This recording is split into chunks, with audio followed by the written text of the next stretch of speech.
Hey guys, we've got news on Global for Adventures of Dai Part 2. And this week joining me is Gerrtt84 back for more. So you can say hello. Thanks so much for having me, and hello, everybody. Glad to be back. Yes, indeed.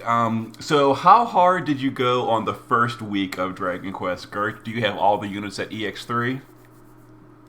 Ooh, I'm saving up for anniversary. For whatever's coming, I have a feeling it's going to be good. And I'm trying to save there. Plus, Clash of Wills is always my priority, so I actually don't have any of them at EX anything right now. So yeah, there we are.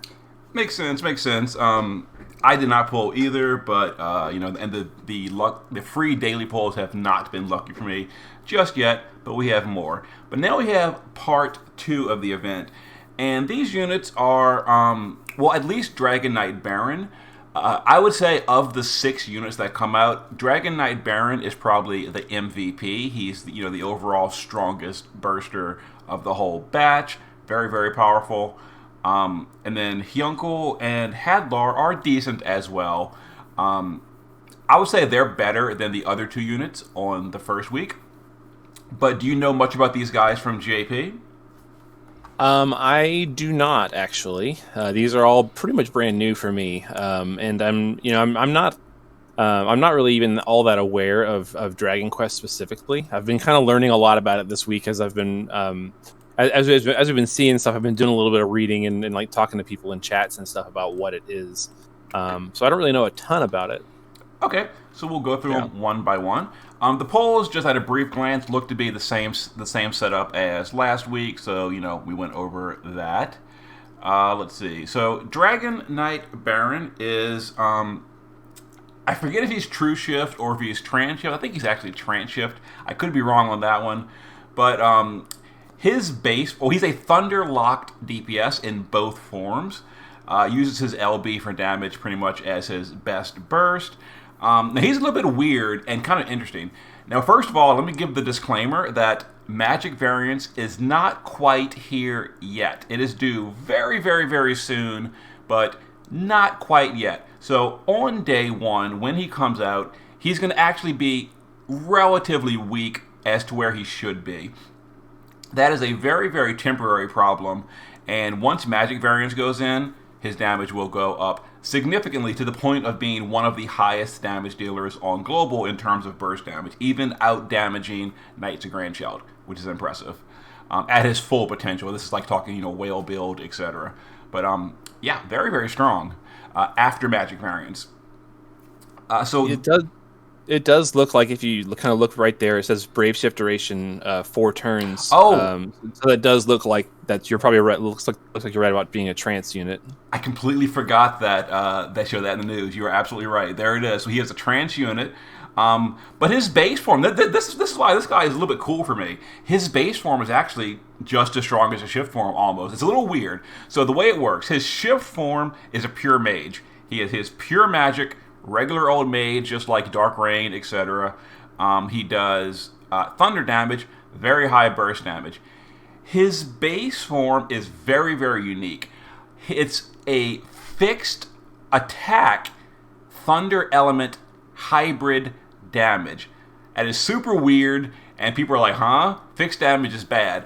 That is normally the case. Fixed attacks are usually bad because fixed attacks don't get any kind of bonus from killers. Killers just flat out don't work. At the current time, variance doesn't work on fixed attacks. That's being fixed. Killers won't change, but his modifier for his LB in the base form is 2400x. So it is astronomically high because it is fixed, meaning no killers at all, and it is hybrid, which is just overall a little bit more of a headache, but you got to gear for attack and magic, you got to break magic and defense, or you got to break defense and spirit. Yeah. So his shift form does have a higher ceiling. You can do more with the shift form if you give it, killers plus the killer buff. It will scale higher than the base form. But the base form is still almost the same, and it doesn't need killers, and it'll do the same kind of damage to every single race. So, pretty cool. That's very cool.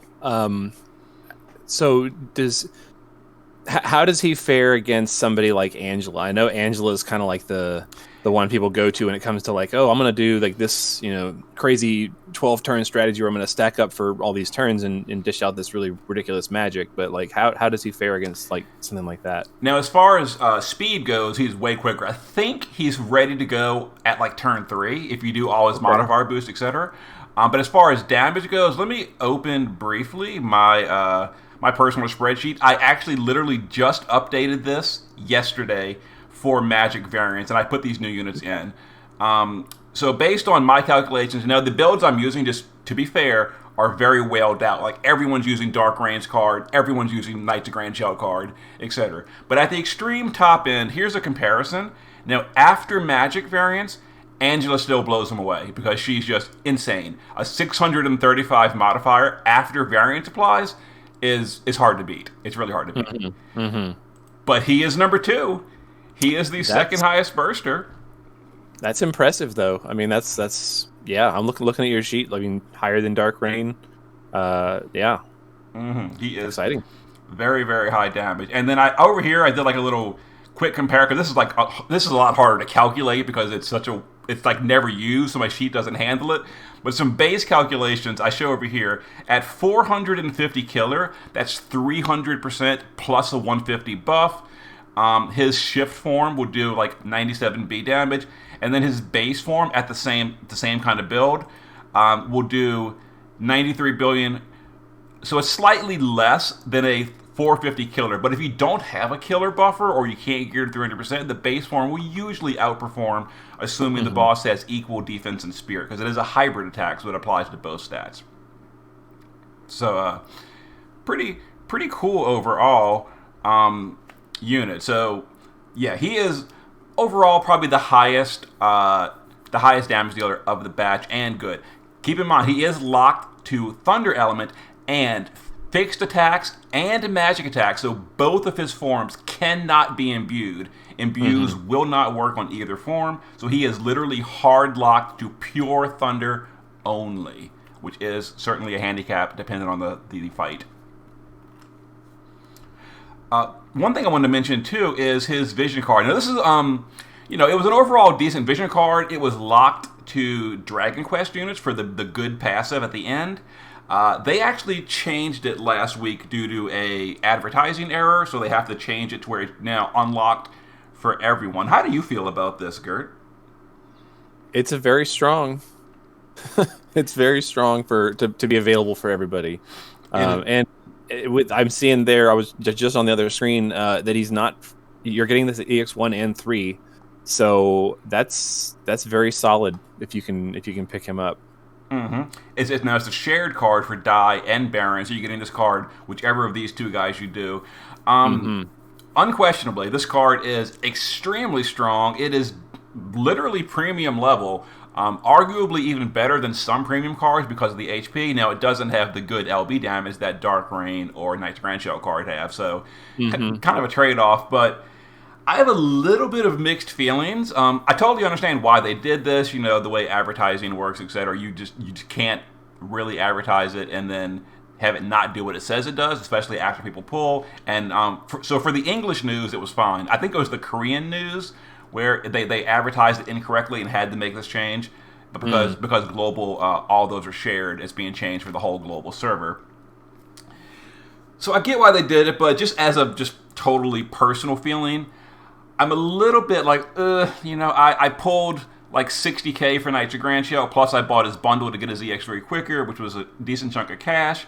I pulled for Dark Reign to get 1 copy. I didn't go hard on him, but I did still pull for 1 copy to Shard Dungeon. And I did these almost exclusively for their cards, and now we're getting a card that is so much cheaper and does almost the same thing. It's not quite as good as their cards, but it is really close, and it feels a little bad that they're like slightly devalued in terms of relative power to this now almost as good card for significantly less investment. I can see why you'd feel that way. I don't have Dark Reign's card or Knights of Grand Shell's card yet. So like for me, if I was able to get one of these off of a free daily, for example, I'd be pretty stoked. I can see why that would, sting a little bit if you'd invested that heavily to get, one copy, let alone people going for like multiple copies of those cards. Oh, jeez. Yeah. Yeah. But, oh well, it was kind of a bad situation. They obviously did it by mistake, and they just kind of forced into that outcome. But, oh well, it is what it is. Maybe I'll get one of these guys on like a free daily poll, and then I'll love it too. Yep. We can join that party. What's the guy's name again? Baran? Yeah, Baran's, his TMR is a little bit whatever. It's fine. It's better for him specifically. It does give 50% LB damage, which is pretty good, I guess. So, depending what you're building, it could be great. It's like a slightly worse unit STMR for mages. I guess it is the best physical LB damage accessory. The only thing I don't love is the 56 attack power is just a little bit low compared to what we have, like Tifa's STMR, etc. But it's still fine. His STMR is a two-handed sword with magic and attack power and some killers. We've had a few two-handed swords recently. Dai's is really good as well, and then we had Freya's pretty recently too with LB damage on it. So just another good two-handed attack and magic sword. It's fine. That's basically it for Baran. Anything else you want to say about him, Gerrt? His sprite looks like a combination of King Bradley's sprite and the guy from Street Fighter. What's his name? Blanca,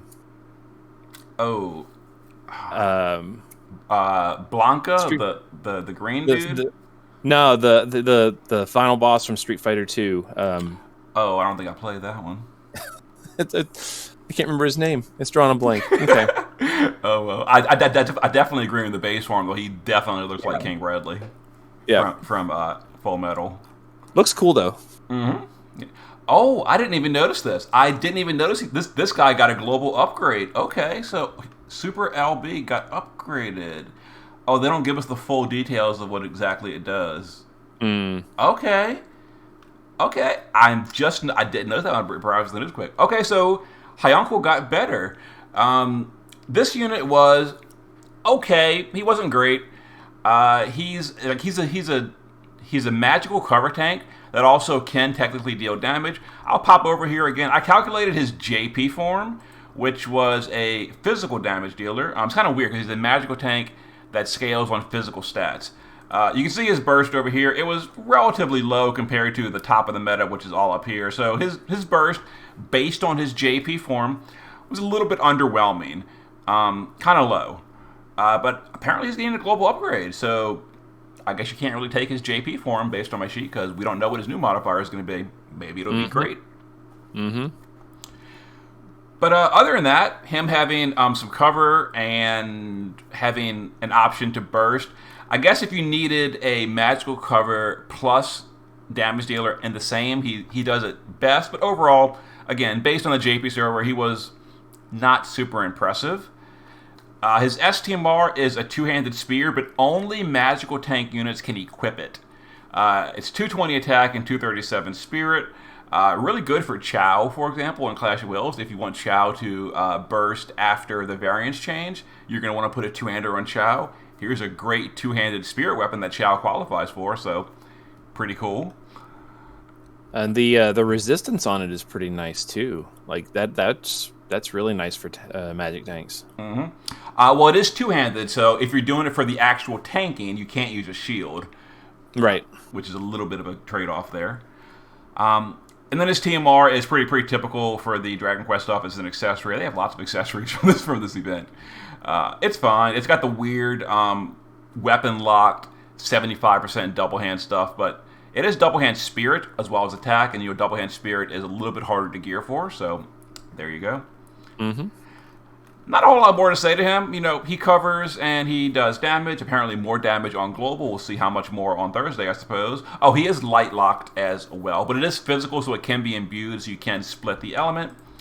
And his vision card is being shared between him and Hadlar, the final unit. And then this vision card is a little bit less impressive. It's 100 all stats, 1500 HP, and then some flat stats for Dragon Quest. And because this one was not incorrectly advertised, it is remaining locked Dragon Quest units only.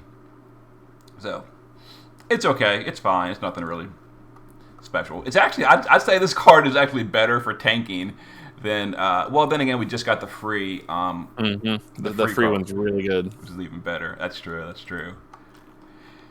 And then we've got Hadlar. So this one is kind of the, this is the pop of the banner. he's a little bit underwhelming, and I don't see the global tag on him, so he's, I guess, the weakest of the few. Now, he's a fire-locked mage, and I did over here some, oh, that's Clash. Hadlar is clocking in at about 9.5 after the variance update on mages, which again is pretty far behind the meta and less than half of, no, actually slightly above half of Baran, but about half of Baran's potential. So, a little bit weaker. He does have the racial locked LB where he'll do more damage versus humans. So if you're fighting a human, he will be a lot stronger. But against all non-humans, he's a little bit behind in damage. So he's a fire DPS. His STMR is a two-handed fist weapon, yet another one. This one's a little bit higher on the magic side. So if you're, for example, still using Cacteria in Clash of Wills, she'll get a great boost from this STMR on her shift form after the variance change. Other than that, not really a whole lot of two-handed fist users for magic, other than him of course. That being said, his TMR is a 500 flat stats for Dragon Quest units. So if you do pull Hadlar, Baran. If you pull Baran, you're going to want to pull one of Hadlar as well, or at the very least, maybe blank Moogle his TMR. And return of the weapon is called one thing, has a picture that is something else, and is actually something else. Oh, that's true. Sword of Champions. Yeah. It looks like a sword, kind of. And yeah, it looks kind of like one of those katars, like on like a fist dagger almost. Oh, but then yeah. It's a fist, but it's called a sword. Mm-hmm. Yeah, that's true. So yeah, Hadlar's fine. But if you're going to pull on this banner and, hopefully you get Baran. He seems to be the big winner here. And then the EX stage is versus Lon Barrack, I guess. I remember this kind of from JP. This one, I don't think I OTK. I think it took like 2 turns or something, so I guess bulky, but it was still pretty easy. Yeah, you get 5 turns or less, 4 units or less, and no item. It's just a classic EX stage. It's not that hard, but there it is. So did you put out a guide for the current EX stage, the one this week, Gerrtt? I did not. So by the time I got to it, there had already been so many other folks doing it, and I didn't really have anything that was going to reinvent the wheel on it. And it was also, for me, pretty easy. So I felt like putting anything out was not really necessary. Makes sense. The one for the current week, I actually did a guide, and I felt like my guide was, it used, like high EX levels and strong, but I don't use a 3-man team, but I had a lot of comments saying people were still struggling with the fight, even though you can take 5 units. I only use 3, but I don't know, maybe I have to go like a lot more budget, I guess, for this one for this week. We'll see. Here's a question for you. Sure. So like that one, we had 10 turns. Is that 10 turns only 10 turns against the final boss, or is that 10 turns for the entirety of the fight? It's 10 turns for the entirety. So if you take 3, 3, and 5, you're going to fail the 10-turn mission. That's what I thought, but there were some people saying otherwise. So this one being a little shorter duration, you got to kind of work at it. But I'm guessing this one's only one enemy instead of 3 rounds or something like that. Yeah, this is a single enemy fight. Mm-hmm. Yeah. These are fun. I enjoy these. Mm-hmm. Definitely. You know what I enjoy? 3,000 laps. Yeah, that's the one. That's the exciting part.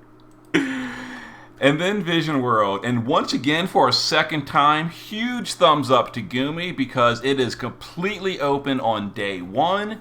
And it's being announced to be open on day 1 last time. Last time it seemed like maybe a mistake. They opened it all on day 1 because the news said otherwise. But this time, announced on day 1, open on day 1, and I am thrilled because it gives everyone the full 2 weeks. I can knock it out, on my own time. That's what I like to see.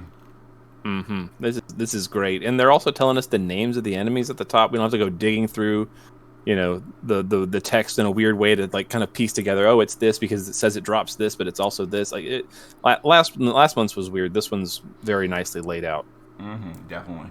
Now this one is a shareable vision world, so similar to the Xenogears vision world, where as long as you do all your bosses full score, you're going to get 10k lapis at the end of the event, which is great.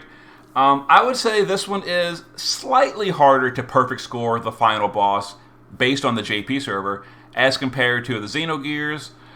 They didn't change the Xenogears vision world at all. We got it exactly as JP. I would assume we are here too. So for the most part, it's going to be a free 10k for all the veterans that play. Newer players might have a little bit of a hard time to perfect score the final guy unless you pull like Baran or Hero Dai. They can very easily carry it.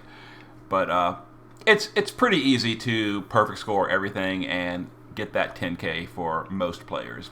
It'll be nice. Mm-hmm. Looking forward to that. And the classic Vision World stuff, we've got lots of new gear. So this is going to be the upgrade to Crocodine's STMR. I think I mentioned that last week. If you farm the event, you can upgrade it to a pretty decent two-handed axe for himself or for other physical tanks. It gives a lot of defense and stuff. It's got a few stats that are Crocodine only, but it also has, like over here, the 500 defense for all tanks, etc. This light armor is actually really good. It's for only magical tanks can use it, but it gives 50% spirit, true double hand, and 20 to all resist. And the base spirit is a little bit on the lower side, but the 20 all resist and the 50% spirit double hand on the armor slot, pretty nice. Pretty nice. And then the Mirror of Shehal. This is, if you own the Reflect Ring, you're not really going to care about this. But for everyone that missed the Reflect Ring, this accessory, it gives you, now it's an active ability. You have to actually waste your turn to cast it. But it gives you 2 stacks of Reflect. I have used this a few times on the JP server. In fact, I very recently used it on the current JP Dark Visions because I don't have the Reflect Ring on the JP server. But there are still bosses where you want to use Reflect in your tank, and this is a better option than Carbon because it's a 2-stack Reflect. So you only have to cast it every other turn if you're just reflecting 1 skill around. So it's good to have. Don't miss it. It's got some killers as well for mages. So that's nice. It's a nice alternative. Mm-hmm. Now this one is very important. The legendary if you pull Dragon Quest units, this gives 750 flat stats to all the Dragon Quest units. Unfortunately, it is a unique material. You can only get 1 copy, but if you pulled any of the Dragon Quest units, you absolutely want to get this because that is 750 more attack, magic, or spirit, depending on the one you're using, or defense for Crocodine. So, very good.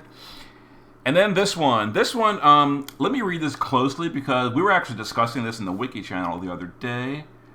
It looks like it's the same as the JP server. Okay, so it adds 200x modifier to racial killer skills, not LB, but for example, Hero Dai's skill that does extra damage to stone enemies.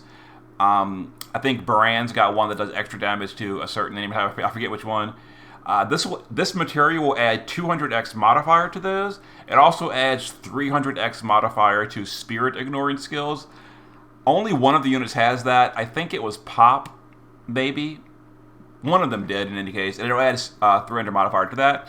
And it also auto buffs Demon Killer at the start of the fight, 180%. Very similar to the Xenogears auto buff Machine Killer. So it's pretty good. If you pull Dragon Quest units, it obviously is worthless if you didn't pull any of them. But, get it anyway. So, you said not Limit Burst, though? No, it does not buff their LB. The auto buff for Killer will work, but the modifier boost is only for the racially locked skills in their kit, which is very, very specific. It's like basically 3 or 4 skills across the entire batch that are That is very, very specific. It is. And that's pretty much it. That's Vision World. We're getting the whole thing on Thursday. I'm so stoked for that. I don't have my teams built yet, but now that I know that we're definitely getting them all on Thursday, that will be a project for tonight to build my teams and get it ready. So that's basically it for the current week's news. Anything else you want to talk about Dragon Quest before we move on, Gerrtt? No, I really like World of Visions events. I think that like compared to similar content, so like the Dark Visions, I just find them a lot more interesting. I find because you're gearing for different teams and different elements and blah blah blah. But I just feel like because there are so many fights and like they're usually a little more interesting than just resist everything and do damage. You know, they usually have some degree of like little tricks to each one, which it just makes them a little more interesting. And plus the gear these are some of my favorite events. Definitely, I agree completely. Now, before we end it for the next week, we're going to talk about the current week briefly. Let me bring up the news for this. So there was like a big kind of deal this current week with Clash of Wills. And here's the news we're talking about specifically. In the Clash of Wills, just reading this is like, vocal gymnastics. And it's so confusing to read. To this day, I still don't entirely understand the point they were trying to get across with what they were trying to say. But the brief summary version is, during maintenance of last week, or the current week in Brave Exvius, the Shenmue fight, the threshold used to kill your party, which removes all your debuffs after you re-raise. Now, after the change, it no longer kills your party, instead leaves them very debilitated, and their healing has been debuffed.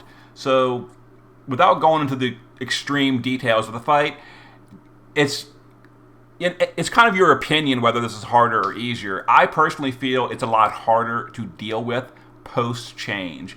It seems to be mostly agreed that it is harder after post-change. There's been some discussions on Reddit. There's some discussions about it on Discord. This change also had a side effect of basically just bricking and destroying the guides a lot of people put out previous weeks. Some clears did still work with no changes. I think one of my clears was still totally fine post-change without any kind of modifications. Some of my other clears just didn't work anymore. A lot of other players' clears that made guides didn't work anymore. But at the end of the day, regardless of whether it was easier or harder, the fact is it was changed in the middle of the event. So how do you feel about this, Gerrtt? I think them changing it in the middle of the event is it's really unfair to anybody who has a life. So if you're really busy, and I know a lot of people who do this. I know a lot of people who'll say, "Oh, I saved Clash of Wills to the last day. I wait until somebody puts out a guide, and I do it on the last day, so I don't have to worry about it." And for anybody who just didn't play the first week when it was a lot easier, just because of how the threshold worked, you're missing out on that. And anybody who did play and maybe they're not as well geared or not as well equipped to handle everything, they could go in pretty easily. In fact, I saw one person in Facebook say they did it on accident. They got a rank 1 clear on accident just trying to clear level 99 with mods on. And it's like, if you're able to do that, maybe that's a little unfair, and I can see why they'd want to change it. But then also changing it in the middle of the month or in the middle of the event when it is ranked makes it really disproportionately fair for anybody who just couldn't play the first week. So to me, like, whether it's harder or not, like, the bigger issue is that it's a different experience from week 1 to week 2 for no real clear reason based on what we're seeing here. Like, if you're looking at it, it says changing it would disproportionately affect the ranking, and a fix will not be implemented, but a fix was implemented. Like, that doesn't make a whole lot of sense. Yeah, that's what I was saying. It's very confusing to read. It's like, we're not going to fix it, but we already fixed it. Like, what? But here's some lapis and some restores that will be basically useless to you if you can't figure out how to fight the boss again. Yeah, because there's definitely been some other people on the other side of the argument saying it actually is easier post change.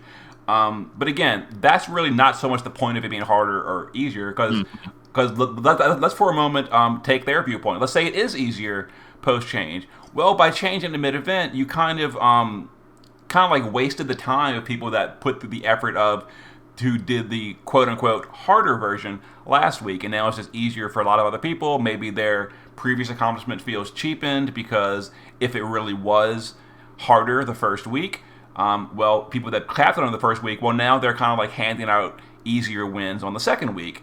I personally still feel it's harder on the second week, but that's why it just shouldn't be changed, period.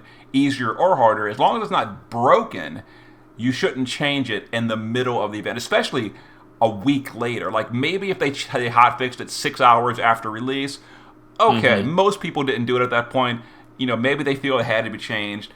Change it right away. But to wait an entire week and then change it in the literal midpoint of the event is just a bad call, in my opinion. Yeah. It harkens back to me for the Dream Wraith, where the unavoidable sleep mechanic. That, like, if you happen to have been playing a random event and you had a random item with a random time limited enchantment, you could just avoid that part of the fight, and like then they took that away, and no longer was the sleep mechanic an issue in the middle of the fight last month. And anybody who just couldn't do it all of a sudden could. And maybe that's like leveling the playing field in a more positive way, because now more people can play. But again, it's like, for anybody who was playing and has been playing for a long time and had that item, it's like, well, why did I now keep this item? What's the point? Yeah, so, that's actually a good point, and you're right. The Dream Wrath was also pretty heavily modified in the middle of the week. I didn't really get so annoyed on that one. Like, I didn't like that it was changed mid-event, but that one, I think it was a little bit more justified because it was locked, and also the change, the post change, like, there was no argument. That was a 100% undeniable. The fight was made easier week 2. There's no counter argument for that. It was made easier. So that's why I didn't really feel like, oh, they made it harder for week 2. Whereas this one, I feel like, it is an opinion to say it's harder, because it's different. Whereas the other one was just an absolute challenge reduction. Yeah. So, okay, so I wanted to cover that just briefly, because it is current news at least. That's pretty much it for the week. So I just want to say thanks again for joining me, Gerrt. Yeah, happy to have a minute to sit and talk with you. All right.